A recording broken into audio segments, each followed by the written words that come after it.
Celtics will continue their playoff run as they face the Orlando Magic tomorrow night, trying to get that last playoff spot. Ryan Chevalier, WCVB, Boston.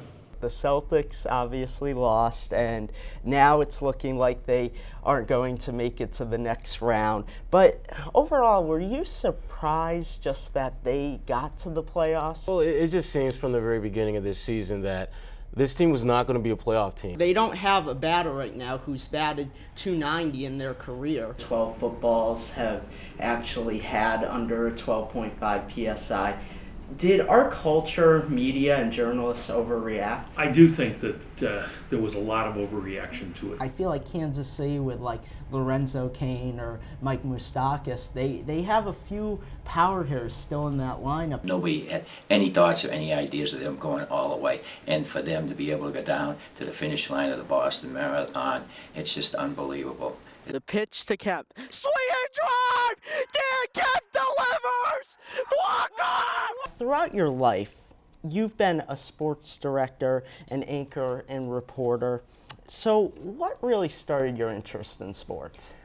Being a sports fan as a kid was the number one thing. The Celtics are only 1.5 games out for the 8th seed in the playoffs. Boston has won 4 out of their last 5 games, and the Old Testament in the book of Isaiah Thomas takes over the game, has a New Testament. Be able to beat certain teams and grind out certain games like versus Memphis and stuff, that's a big testament to everything. So, whether we are fortunate enough to make the playoffs or not, I think the way we're learning the toughness and how we have to really battle, brawl out games are definitely key. Boston has to be the scrappier team with Isaiah Thomas's lower back injury keeping him out over the next few games. Thomas has averaged 24 points and 6 assists over the last 4 games he's played in, although there will be no standing ovations with the back pain he has. It's been bad. I mean, it's been hurting when I stand up, sit down, so it's like nothing's comfortable. I've been very uncomfortable the last few days, but I'm just trying to get this swelling out as fast as possible, and then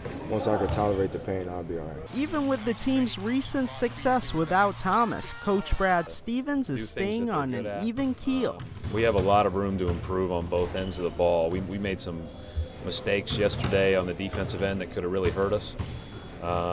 And I thought we tried to thread the needle way too much on offense. Stevens did commend his team's hard work for a chance to compete in the playoffs. Even during the toughest of times, they've stayed true to the work that it takes to improve. The Celtics will continue their playoff run as they face the Orlando Magic tomorrow night, trying to get that last playoff spot. Ryan Chevalier, WCVB, Boston.